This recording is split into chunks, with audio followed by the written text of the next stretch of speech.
Me, 41 male, and my wife, 29 female, have been together since May 2017. We met online about 6 months ago after I had healed from another traumatic relationship in the past. She was at the time in a relationship with her abusive ex for an unknown period of time where she was unhappy and had been unfaithful.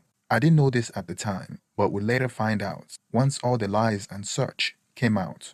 When we met, it was going to be a summer fling, nothing more, but it morphed into something more. The backstory is that she was in law enforcement, more specifically, a correctional officer. I found her profession interesting because she didn't look the part. I remember asking her how an attractive woman like her would be working in an all male prison, and she said it's a minimum security prison, and her current role doesn't require her to interact with inmates. When I asked her if she had considered doing something else that matches her looks, she said it pays well and it's a challenging position, and she would like to prove that she could do it. I found her interesting, to say the least. Our bedroom life was awesome. She likes to try different things in bed, and we tried every position known to man because she gets easily bored with traditional positions. She enjoys aggressive excess and BDSM. I should have seen this as a red flag, but we weren't in a relationship at the time, and I was loving it. And it's not unusual to find a girl with a kink these days. Moreover, I was enjoying it at the time. I was much older than her, and I could tell she wasn't about commitment or settling down and getting into a relationship. Well, we caught feelings, and there was an undeniable connection like no other, despite my reservation and or the age difference. She moved in with me, and we went off happily into the sunset, or so I thought. We were together from May 2017 until about September 2017 when she left her browser open, and I discovered that she was into group access as well. I brought that up to her, and she said she would never consider doing it, and it was just a fantasy, and she didn't think she would try it. I didn't think anything of it because we all have fantasies, and I didn't see anything wrong with someone you're in a relationship with fantasizing. But I was still concerned because she likes pushing her boundaries. Couple of months later, when we were having excess, she told me that she would like to open our relationship because she wanted to be intimate with other people. I responded that it wasn't what I wanted, and I decided to end the relationship because of her insatiable desire to try new things. Well, we broke up and went our separate ways, but we still remained friends because there was no animosity between us. Not even days after we broke up, she started seeing another guy, so we stopped texting each other. 9 months later, out of the blue, she texted me with pictures of injuries she sustained from abuse by her boyfriend. Turns out that her partner at the time was very abusive, but she stayed with him hoping he would change. It all culminated one night when they had an argument and he physically assaulted her. It was so bad that he almost killed her. The neighbors managed to call the cops and he was arrested.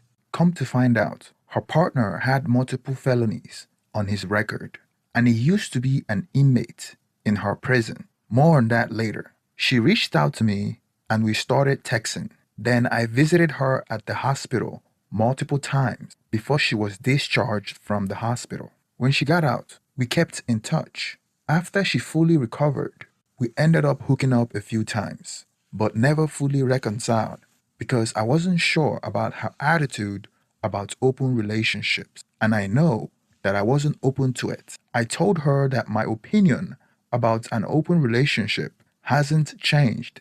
She told me that she had gotten it out of her system and she was ready to settle down with me and that she liked what we used to have. A few months later, she got pregnant and she moved in with me. After she gave birth to my son in December 2019, 4 months later, she returned to work. We took turns taking care of our son. She was working nights while I worked days, so each parent would be present to take care of our son. We also hired a babysitter when none of us are available. We got engaged by August 2019. We got married. Well, here we are, less than 6 months married, and bam, I get the feeling something is off. She starts getting heavily annoyed with me for no reason. She wouldn't show up on time from work and just acting weird. I felt like she wasn't fit to be a mother.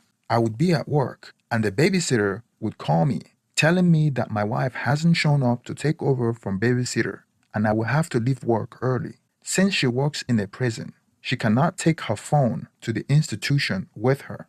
It's in her truck outside for 8 to 12 hours, so I couldn't reach her. When I confronted her about it, she would apologize to me, giving excuses like she was forced to work extra hours and her job is not the type where she could just drop everything and go home. We talked about switching jobs for something that could work with her new role as a mom. There weren't any other job position that would pay as much as what she was currently making, so she used that to rationalize staying in her job as a correctional officer. Well, St. Patrick's Day rolls around, and I noticed that she was out with her coworkers. She's really dismissive and pretty much ignoring me.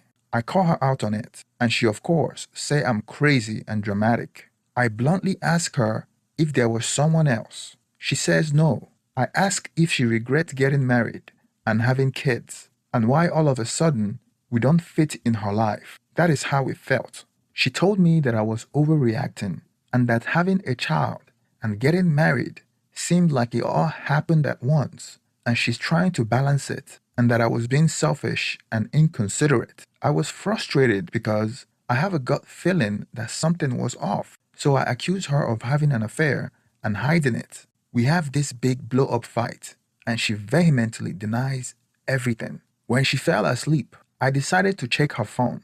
No sign of any affair, but I found communication with her coworkers about some specific inmate they have a crush on. I thought about confronting her about it, but I didn't want to come off as overreacting and invading her privacy because there was no evidence of an affair. Moreover, she would flip over it if she found out that I was checking her text communication with her friends and coworkers. I played down what I saw on the text messages as locker room talk. I imagined a male correctional officer at a female prison would be reacting the same way.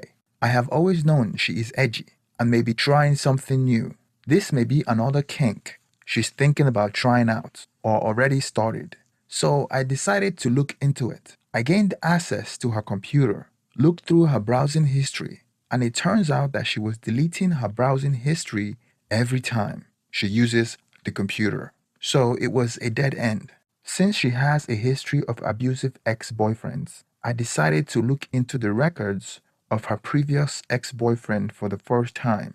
I did a background on him and found out that he was an inmate at the prison she works out at, which raised a SHT tons of alarm bells. All of a sudden, the innocent locker room talk on her text exchanges with her coworkers wasn't so innocent anymore. I thought maybe she was dating another inmate on the side and claiming that she was working longer hours. So I bought a GPS and installed it in her car. Over the next few months, our relationship seemed to be improving. I wasn't receiving any calls from the babysitter, and my wife was coming home when she was supposed to. Furthermore, the GPS installed to track her movement indicates that the only place she goes to outside of work is to the bar with friends, and everything checked out. I removed the GPS tracker from her car before she finds it. I took my foot off the gas from constantly being on detective mode.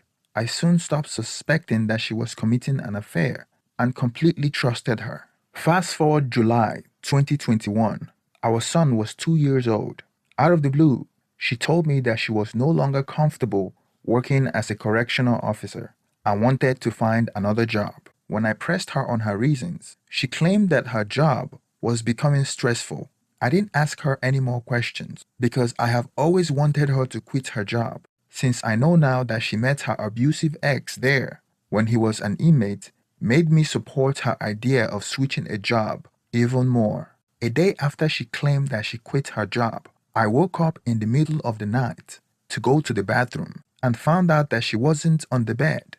I went to the living room and heard her sobbing. I startled her when I showed up and caught her crying. When I asked her what was going on, she tried to hide her tears I pressed her on why she was crying, and she kept saying nothing. I was concerned.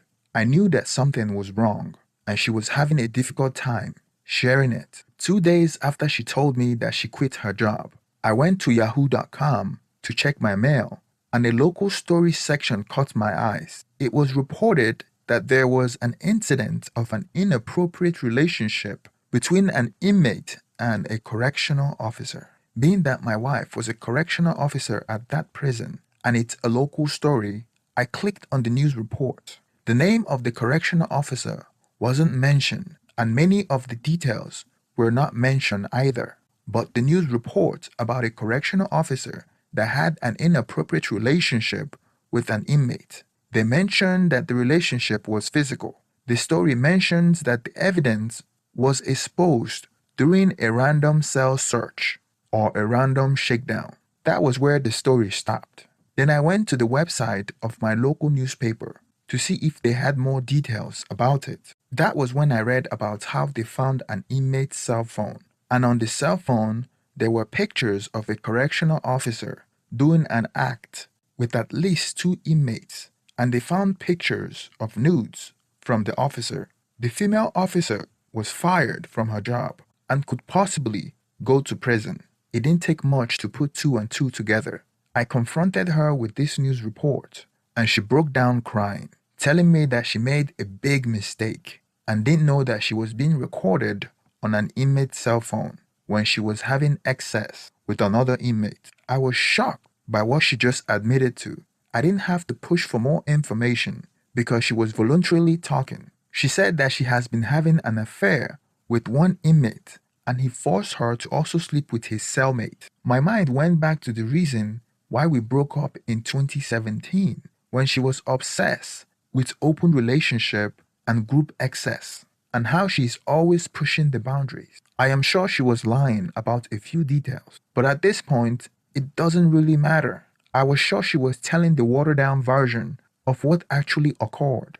I just can't believe how someone can throw everything away and risk so much for a short term pleasure. She's a mother and a wife, and she threw that away for excess with inmates. This is some type of hybristophilia behavior, and she needs a serious mental evaluation. After she confessed to me, I didn't know where to start. I regretted taking her back.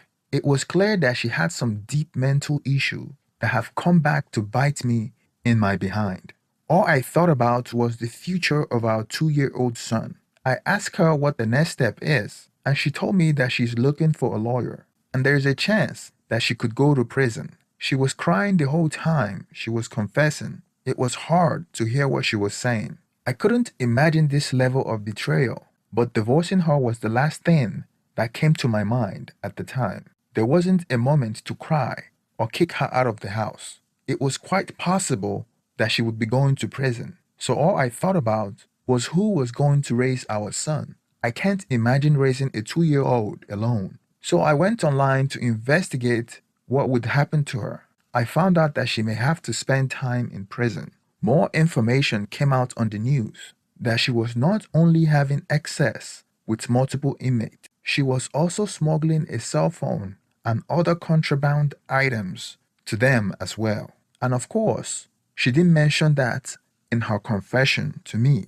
I grilled her every day on why she did it. She didn't gain financially from it. My opinion is that she gets a kick out of the control the inmates had over her. What she did was beyond believable. But looking back, it shouldn't have been much of a surprise to me because the signs were there and she hid it in the open. Her kink behavior was a dead giveaway. She even admitted to me during her confession that she knew what she was doing was wrong, but she continued to do it like an addict. There is a reason why all her exes were abusive to her, and I was the only normal person that she had dated.